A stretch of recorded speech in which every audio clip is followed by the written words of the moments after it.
Monsieur Masson, bonjour. Vous êtes directeur de la société Keeple et vous avez créé un nouveau service à caractère environnemental dans le domaine du béton prêt à l'emploi. Est-ce que vous pouvez nous présenter l'origine de ce projet? Oui, tout à fait. Bonjour d'abord. Donc, la société Keeple est une société relativement récente et qui a été définie suite à une problématique qu'on a trouvée chez des clients dans la société. Les clients donc, du béton prêt à l'emploi qui se retrouvaient régulièrement avec des bétons dans leurs camions toupis, donc les camions qui partaient sur les chantiers.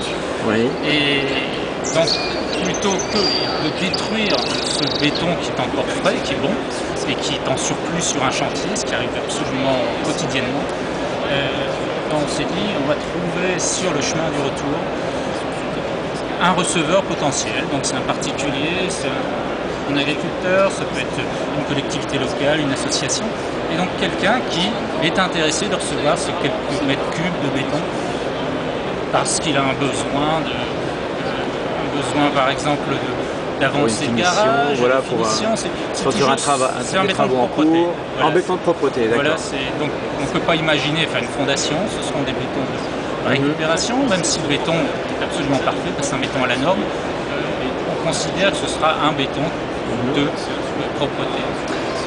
Donc à la base, on a une société ou plusieurs sociétés qui produisent le béton prêt à l'emploi en forme de toupie par exemple, livré en toupie. Et il reste souvent, il y a des petits restes de béton dans les camions, c'est ça? C'est tout à fait ça. Le chantier en a commandé un peu trop. Il y en a eu un peu trop par exemple, ça se présente, ça peut être plusieurs mètres cubes. En général 1 à 3 mètres cubes, mais on peut imaginer qu'un camion complet arrive, le moule n'est pas prêt ou il y a un problème de... D'accord, donc le camion se retrouve et part à vide, part à plein justement. Et alors, vous avez eu l'idée du coup de mettre en relation des producteurs de béton avec des utilisateurs divers et variés, des particuliers par exemple, qui peuvent se retrouver en besoin ponctuel pour leur maison, pour finir un garage ou faire une terrasse ou quelque chose comme ça. Alors voilà, c'est quelque chose de... C'est boucher un trou, c'est une approche de garage, c'est une fondation d'abri de jardin, enfin, c'est quelque chose d'assez simple. On ne peut pas se permettre de faire une fondation de maison ou une dalle parfaite à l'intérieur d'une maison. C'est vraiment du béton de service. L'application, ok. Alors vous avez créé ce site, c'est ça? Oui, tout à fait. Alors comment il fonctionne en 2 mots? Il faut s'inscrire? Le site, vous avez 2 points d'entrée. Vous avez le point d'entrée receveur, donc vous inscrivez, tout ça est gratuit. Et vous inscrivez en tant que receveur, vous expliquez donc votre besoin par un système donc, de géolocalisation. On sait exactement au mètre près où le besoin se situe. Ah d'accord. Pour rentrer les données du chantier entre guillemets sur le site. Sur le site. D'accord. Donc on demande quelques renseignements afin de faciliter et de fiabiliser vis-à-vis du professionnel la demande. Que le professionnel ne se retrouve pas chez un particulier avec un camion qui passe pas, avec l'impossibilité. La mauvaise surprise quand on arrive, d'accord. Ce qui arrive quand même régulièrement vis-à-vis des particuliers. Donc il y a toute une approche... Une fiche de descriptive, on va dire, du chantier. Descriptive du chantier, d'autre part descriptif des personnes susceptibles d'être là au moment T, parce qu'il faut être présent. C'est pas forcément la personne qui commande qui sera sur place en plus sur le chantier. Voilà, tout à fait. Donc on a défini la possibilité d'entrer plusieurs contacts.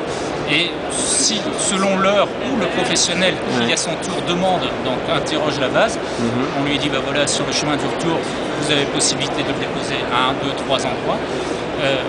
Lui n'aura accès, n'aura visible que les gens contactables, que tout ce qui rentre dans les filtres qu'il a lui-même définis. D'accord. Donc en aval, on va dire, du système, c'est tout producteur de béton.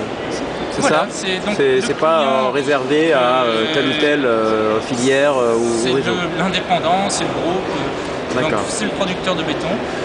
Et il y a 3 segments qui sont intéressés par ce service. On a le producteur de béton qui réduit ses déchets, bien sûr, et qui lui s'abonne au système. On a l'utilisateur qui trouve du béton à moindre coût et fait un geste éco-citoyen en même temps, donc c'est pas négligeable. Bien sûr. Et on a le chantier final, c'est-à-dire le client final du producteur, qui lui, grâce à ce système, sait que le béton ne va pas être jeté. Et donc plutôt, ça lui permet d'essayer d'atteindre la démarche HQE qui devient indispensable pour eux, pour tous les chantiers. Dans la gestion, dans la partie gestion des déchets. Dans la partie qu'on appelle la cible numéro 6, qui est la gestion des déchets. Voilà. Très bien. Alors, il y a un coût, comment fonctionne est-ce qu'il y a un modèle économique pour votre nouveau service que vous proposez? Voilà, donc il y a une partie qui est entièrement gratuite, c'est le receveur. Donc pour le receveur, tout le service est gratuit. Donc le particulier, la collectivité. Ou la collectivité aussi, on ne sait jamais. Voilà. Donc, et pour le modèle économique, parce qu'effectivement, il faut bien vivre. Oui, donc c'est le professionnel qui s'abonne à l'année. D'accord. Donc pour une somme qui est largement couverte d'une part par les déchets et qui n'aura pas à faire, par d'autres services, nous venons du béton, il y a d'autres services directement liés aux professionnels béton qui sont proposés. Il y a des services, on parlait de fiabilisation de la tranche client, le segment particulier ou toute petite structure, ce qui n'est pas le cas aujourd'hui, et on a créé un outil qui permet de rendre très fiable ce segment-là. C'est un segment quand même à forte marge ajoutée pour le professionnel. Le particulier n'est pas comme le gros groupe à essayer de négocier fortement les prix. Donc c'est quelque chose de très avantageux qui posait de gros problèmes actuellement parce qu'une fois sur deux, on a des grosses surprises en arrivant chez le particulier parce que le camion ne pouvait pas intervenir. Donc on a vraiment travaillé sur ce fait-là pour que le professionnel trouve un nouveau segment de clientèle. Ok, monsieur Masson, merci de la présentation. Donc pour vous trouver, c'est keyple.com, donc KYYPLE.com. Donc vous le prononcez comme vous voulez, vous l'écrivez avec des fautes, vous y arrivez quand même. Voilà. Donc K2YPLE.com, tout à fait. Très bien, merci. Bon salon.